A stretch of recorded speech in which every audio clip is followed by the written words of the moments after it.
非要把孩子的抚养权变更给前夫。5 years after their divorce, the ex-wife found her former husband and insisted on transferring custody of their child to him, repeatedly saying, "I'm not doing well, and I'll make sure you don't have a good life either." A neighbor of ours, Mr. Liu, has been constantly troubled by his ex-wife recently, making life uncomfortable for us as well. What exactly is going on?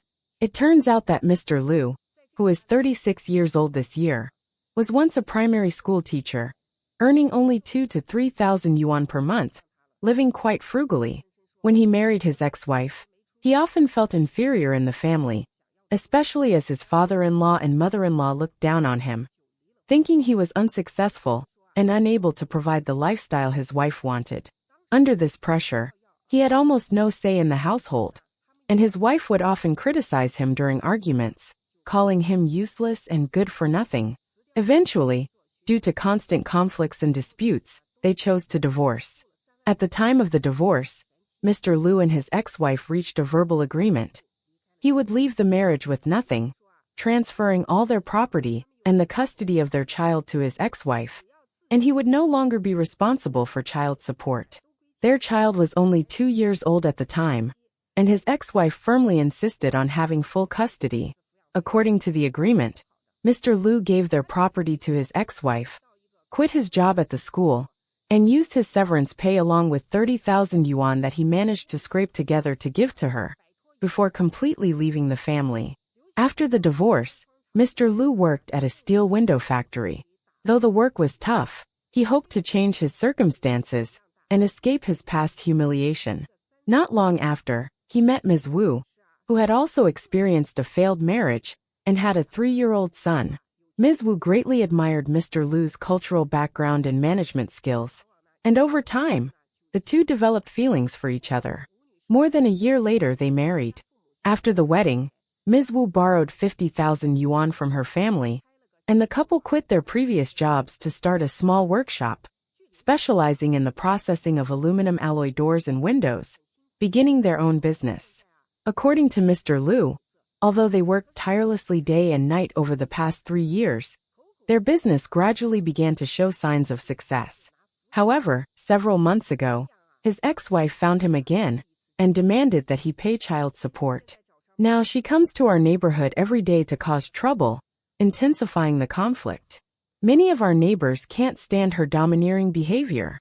The reason for her actions is that she claims her and the child's living situation is very difficult.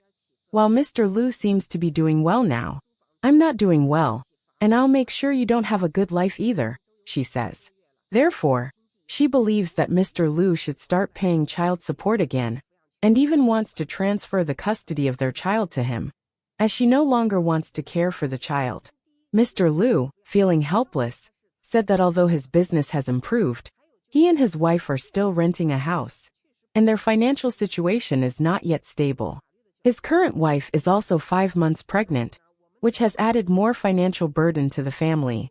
Faced with his ex-wife's demands, Mr. Liu feels immense pressure. Mr. Liu even consulted a lawyer, who told him that from a legal standpoint, changing custody would require 2 conditions. First, the original custodian must be unable to continue caring for the child, such as due to health problems or severe financial difficulties. Second, the other party must have the financial and emotional capacity to support the child. In Mr. Liu's case, his ex-wife does not meet these conditions, so legally speaking, changing custody is unlikely. Through Mr. Liu's 2 marriages, we can observe 2 key issues. First, Mr. Liu's ex-wife and her family always looked down on him, thinking he lacked the ability to provide, which ultimately led to their divorce. The child grew up in such an environment, which made the situation very sad. Second, Mr. Liu's current wife, Ms. Wu, has received immense support and encouragement from her family, which has allowed him to change his life and successfully start his own business. Therefore, many men should be cautious when choosing a partner. If they notice that the partner's family doesn't approve of them or holds negative views, it might be better not to continue the relationship, as ingrained beliefs are difficult to change. This situation also serves as a reminder to everyone. If financial conditions are not favorable, it's really not advisable to have children easily. The environment in which a child grows up is crucial to their well-being, and regardless of whether the marriage succeeds, the child is the one who suffers. 我的妻子，你听好哈。 My ex-wife, listen carefully. Do you know? When I was working hard at the construction site and life was difficult, you repeatedly suggested that we divorce. You said many times that you wanted to leave me. However, with 2 children at home, I endured it and tried my best to keep the family intact. I thought that at least for the sake of the children we should hang on.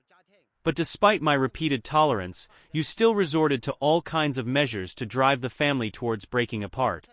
In the end, I really couldn't take it anymore and had to agree to divorce you. Before we divorced, I told you that as long as we hadn't officially received the divorce certificate, we still needed to think about the future of the children and try to live together well. But you didn't listen to me at all and chose to leave the family. You refused to stay for the children and instead chose to remarry. You didn't see that at the time our children were still so young, in need of their parents' company. Yet you insisted on getting remarried. I was still working in Zhejiang at that time and told you to wait until I came home to make a decision, but you wouldn't listen, and instead you said that the teenage children couldn't do anything, they couldn't cook or make dishes. When I rushed back home from Zhejiang, you had already left, and only the 2 children were left at home alone. I saw that the children had made a pot of food by themselves, and I was so moved I couldn't express it. The food they made had no oil or salt, and a whole pot of food, probably even a dog wouldn't want to eat it. Can you imagine that? The children, alone at home, worked so hard to make food for the family. That scene was so heartbreaking. I cried on the sofa for hours. At that time I repeatedly called you, begging you to come back. You said that even if you were to die, you would never return to this home. Now, my children have grown from 1.3 meters tall when you left to 1.75 meters, and they are becoming more and more sensible. You see them growing taller and becoming more mature, and now you want to care for them, wanting to be nice to them. Of course, you are their biological mother, and I admit that. But you have never truly taken on the responsibilities of a mother. When the children were sick with high fevers, over 40 degrees Celsius, you never came to see them. You never paid a single cent for their hospital bills. When the children were suffering, I was working far away, and it was still I who paid for them to go to the hospital for treatment. To be honest, I really don't understand. As a mother, how could you bear to leave your children behind? When you chose to leave them, I really can't imagine how you could bear to spend the night with someone else. Now, I don't know how your life is going outside, but you didn't fulfill your responsibilities as a mother. Now you want to care for the children, saying that you want to spoil them, expressing that you want to be good to them. But I really don't understand if you say you want to care for the children. When the children were sick, did you go to the hospital to visit them? Have you shown any concern for them? Since you left this home, I have never missed a single cent of the children's living expenses. Not a penny has been short. I have always fulfilled my responsibility as a father. Even though we are already divorced, I have never abandoned the children. And now you start to care for them again. I hope you can think it through carefully. Don't come and destroy our family again. I now have a new family and new responsibilities. I hope you will stop interfering in our lives and stop trying to tear apart me and the 2 children.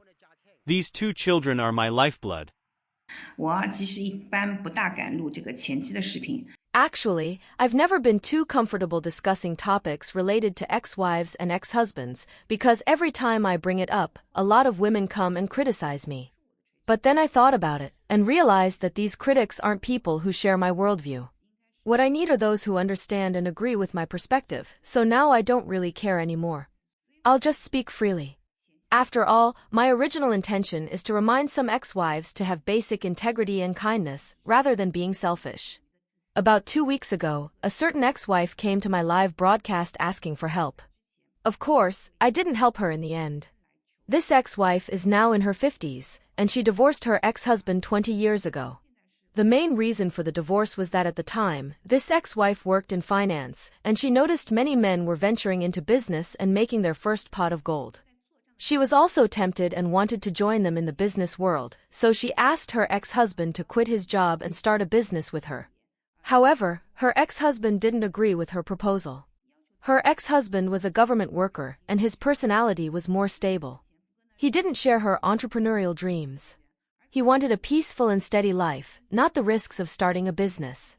So, the ex-wife insisted on him quitting his job to start a business, but when he refused, she started shouting and arguing. In the end, the ex-husband couldn't take it anymore, and they got divorced. After the divorce, the ex-wife went to Guangdong to do business with others, but it wasn't successful, and she even lost some money. So, a few years later, she returned to her hometown, intending to reconcile with her ex-husband and remarry. At the time, her ex-husband accepted her, and they lived together again, but they never officially remarried. They only cohabited for a period of time. However, during this time, the ex-husband found out that his ex-wife had a new boyfriend, and he felt very uncomfortable. Unable to accept her infidelity, he kicked her out. After that, they didn't contact each other for years, and the ex-wife continued to have new boyfriends, so she didn't actively reach out to her ex-husband. A few years later, the ex-husband's workplace started selling subsidized housing, and in order to buy one of these houses, a marriage certificate was required. The ex-husband decided to take this opportunity to remarry his ex-wife so that they could jointly purchase the subsidized house. He contacted his ex-father-in-law and asked him to notify the ex-wife to handle the remarriage paperwork so that they could buy the house together. At the time, the ex-wife thought that if the house appreciated in value, she would benefit, so she agreed to remarry. Of course, at this point, the ex-wife already had a boyfriend, and she only went through the motions of getting remarried to her ex-husband without much communication. After the ex-husband bought the subsidized house, they went to handle their divorce again. So, they first remarried, bought the house, and then got divorced again.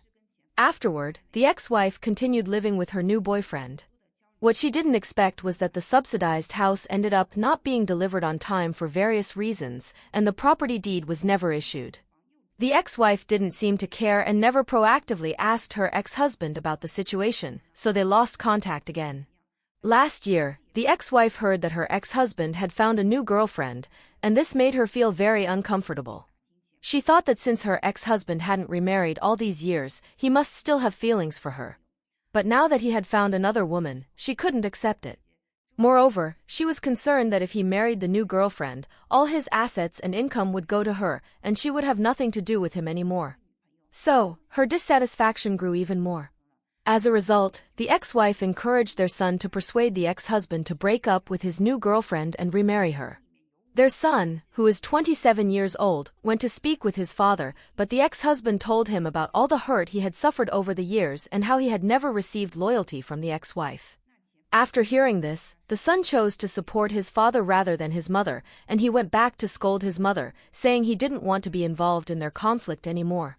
2 weeks ago, the ex-wife came to my live broadcast to tell me her story. I told her directly, "Just let go of your ex-husband. Let him live his own life." She replied, "No. Since my ex-husband hasn't remarried all these years, it shows that he's still waiting for me. Why can't he wait for me for another 2 years?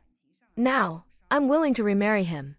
She said, "To be honest, my ex-husband is a pretty good person. When we divorced, he left me the savings, car, and house. And now, he's even contributed half of the down payment for our son's wedding house." Then she told me, "What bothers me now is that our son's house still has an outstanding mortgage. If my ex-husband remarries, he probably won't help pay off the mortgage anymore. But if he doesn't remarry, he will still help pay for the mortgage every month." She felt very upset about this, so she kept asking me if there was any way to break up her ex-husband's current marriage and remarry him. I told her, "This idea is too selfish. Your ex-husband is really an honest man, and he has the right to pursue his own happiness. You have repeatedly hurt him, even having other boyfriends. You should give him a chance to move on and leave him alone to live his current life. Don't interfere with his marriage." After hearing this, the ex-wife didn't get the response she wanted. It seemed like she wasn't planning to give up. She left my live broadcast and probably went to seek help from other relationship influencers. Honestly, I think some ex-wives do have a sense of dignity, but some are very selfish. Even after the divorce, they think their ex-husbands should still follow their orders, allow them to have multiple boyfriends, but not tolerate their ex-husbands having any new relationships. I believe that such selfish ex-wives often find it difficult to enter a new marriage or manage a second marriage well. Perhaps this is why this particular ex-wife has remained single to this day. Sometimes I've noticed an interesting phenomenon. Many women who are on their second marriage, when talking to others, especially when discussing their ex-husbands, tend to have a common saying. My ex-husband is absolutely useless. In their words, the ex-husband is a complete bad man, and you never hear them say anything good about him. Don't you think this is a huge contradiction? If their ex-husband really had no positive qualities, then how did she become the good one? After all, there is a saying that birds of a feather flock together, right? If the ex-husband is truly so unworthy, why did she marry him in the first place? They often say, I was really blind to marry him. But if she was really blind, then why did they have children together? Having one child is understandable, but some even have 2 or 3. Doesn't she bear any responsibility for that? In fact, people like this usually have significant issues themselves, but they are often unwilling to admit it. In reality, many women who file for divorce are often the ones pushing for it. This fact reveals something. Their behavior, when compared to their ex-husbands, might actually be worse in many ways. So, when men choose to marry a woman who has been divorced, they need to stay clear-headed. Don't listen to them constantly complaining about their ex, even disparaging their former in-laws, blaming everyone else, be it the ex-husband, family, or others. But if we carefully consider it, what about them? In fact, the root of the problem is often within them. They are the problem creators. Constantly raising themselves while putting others down is not something a wise woman should do. The reality is that only women who lack ability and means would push all the blame onto their ex-husbands, believing they are without fault and that everything they did was right. This phenomenon strikes me as both interesting and thought-provoking. Women often place themselves in the position of the innocent party, as if everything is someone else's fault and never their own, blaming their ex-husbands or even their in-laws. But in any relationship, both parties are involved. If they constantly push responsibility onto others and refuse to reflect on themselves, the end result will often fall into a vicious cycle. Do you agree with my view? Feel free to leave your comments. I'd love to hear your thoughts. If you like this video, please give us a like and subscribe to our channel. Your support is very important to us, and we will continue to provide better content. Thanks again for watching, and we'll see you next time.